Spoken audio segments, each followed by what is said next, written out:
Here's the moment you've been waiting for. This is the wiring and electronics section of the video. Let's do it. My electronics box is going to live down on the bottom of the stand, and I would like a way to disconnect the wiring from there. What I'm doing, I'm using the XLR connectors. These are audio connectors, but they're very reliable. They have 3 pins each, gold-plated connectors. No reason you can't use them for power applications, especially low power applications like this. So what I'm doing here is I'm soldering these. On one connector, I'm using 2 wires just to go to the electric motor. Another connector, I'm using 3 wires to work with our optical sensor deal.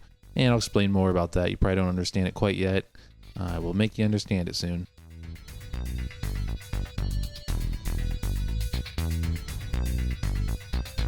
For my wiring harness, I decided to try something adventurous, and I pulled 5 wires through one long tube of heat shrink. I did this by soldering 1 wire on the end and pushing that through first. I soldered it to all 5 wires, got that through first, and then I fished it through.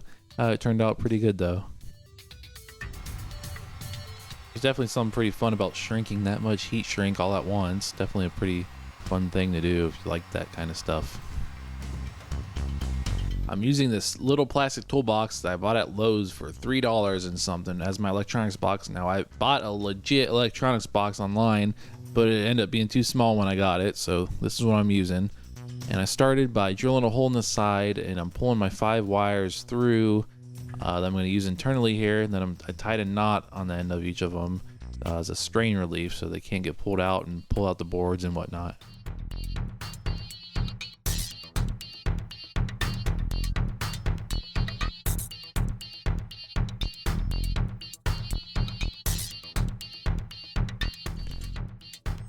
First thing I did, I started zip tying my optical sensor board and my PWM controller to this little piece of plastic just to keep them both nice and neat and near each other.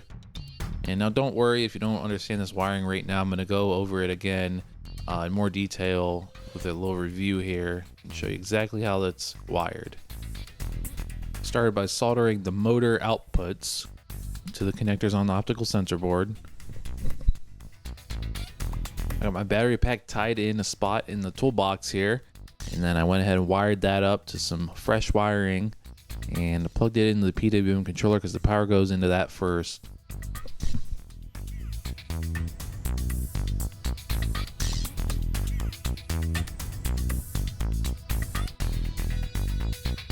Now I'm also splitting off 12-volt power out of the little terminal block in the PWM to power the optical sensor board because it needs its own power. Now I'm soldering these 2 12-volt wires to power the optical sensor board.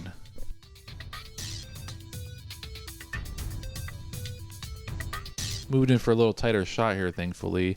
Now I'm hooking up the wires that actually power the motor from the PWM through the optical sensor board. And now all this optical sensor board does is switch the polarity of these, so it just needs the input and the output going to the motor, and it flip-flops them.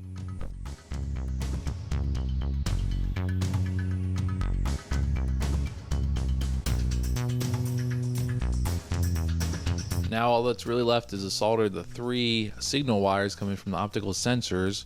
Now they have a common, which they both share with the optical sensors. I'm using that as the yellow one. And then just an individual conductor for the other pins on the optical sensors. They get their own.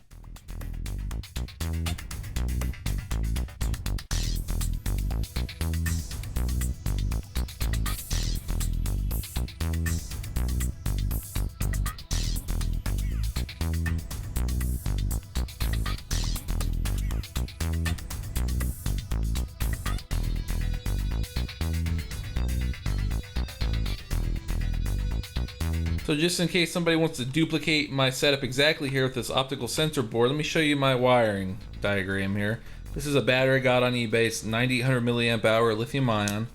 Got a little switch in it. We got our positive and our ground going straight into our PWM controller. Now that stands for pulse width modulation controller, and it will vary the speed of the motor through this potentiometer here, which is a very cool feature to have on this. And I'm taking my power just off of the same terminals, just to splice it out to this optical sensor board, and it is just powering this board because the board needs its own power, 12 volt DC or AC. I guess it will take, which is kind of weird, but and then we got our motor output from the PWM into the optical sensor board, and then into there, and then out of there. And the whole thing this board actually does is just reverse the polarity. So the thing will get to the end, one side it'll hit the optical sensor, this will switch the polarity and it'll reverse it that way. It'll just keep going back and forth. So the polarity of any of these wires really doesn't matter, because that's what this board does, is just switch the polarity. Then we got our 3 other connections here. We have a common for the optical sensor, and then we got another wire for each optical sensor. So it's not too complicated. I'll show you a little bit more about that.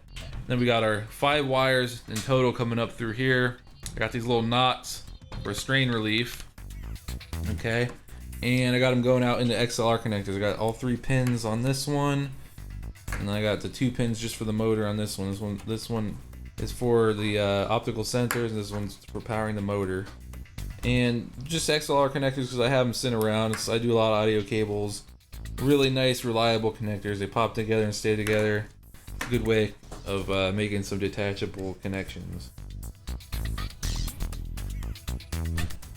Now on the actual optical sensors, I'm soldering on some new leads.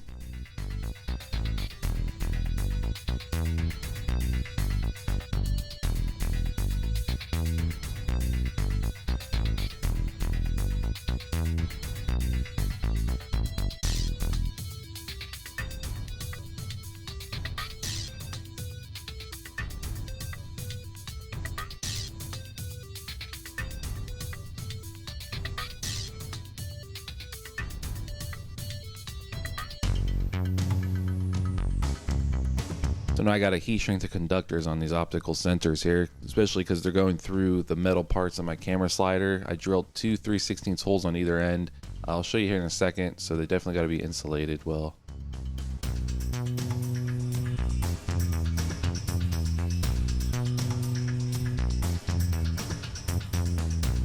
So the first thing I'm doing here with the wiring harness itself, I'm hooking up the motor connection, and I'm just going to solder these directly to the motor and heat shrink them. Now, I was talking about how I'd like to swap a motor out.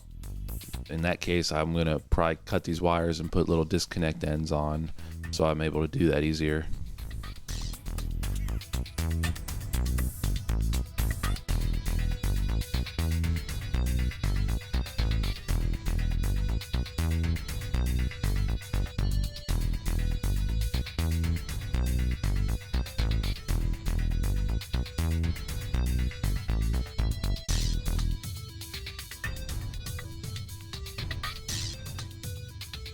Now here's what I was talking about with the optical sensors here. I drilled these holes in the end of 3/16 of an inch all the way through, and I managed to put another layer or 2 of heat shrink around the actual sensor deal and the wiring, and pretty much got a friction fit in here. So that fit plus a little super glue, and they're going to be in there real well.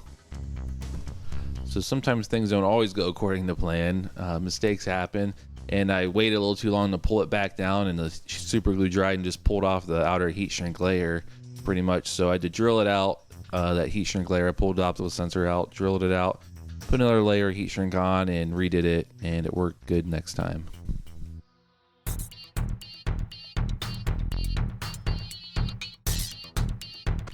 Since my hand was in the way most of the time in that shot, I'll show you the other end here. I did the same type of thing.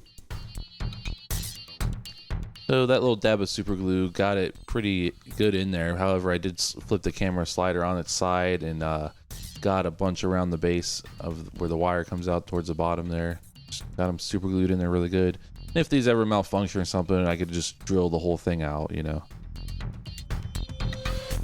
Now all that's really left is connect my wires for my optical sensors. I got a common, which is the yellows. I got 3 of those wires going together. And I got 2 individuals coming from the optical sensors that get run back to the board. So 3 wires get run back to the board. And I made a little wiring harness that goes over to the other side. It's just 2 wires to the optical sensor. I heat shrink those too. I put a bunch of heat shrink around those just to make it look nicer than just having random wires running all over the place.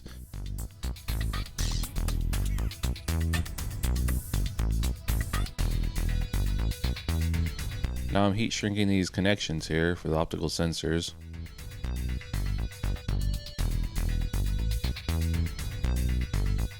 Over on the other side here, I just have two last connections to make, just soldering these two wires to the optical sensor here.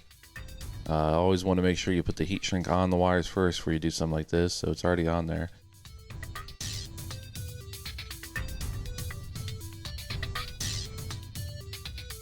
And then right here you can see on that red wire, I didn't get that little piece of heat shrink all the way over it because it had a blob of solder on it. But that's okay if you ever run into this problem. As long as the other wire is fully insulated and you're wrapping it again like I'm doing here with the whole sleeve, you're A-okay.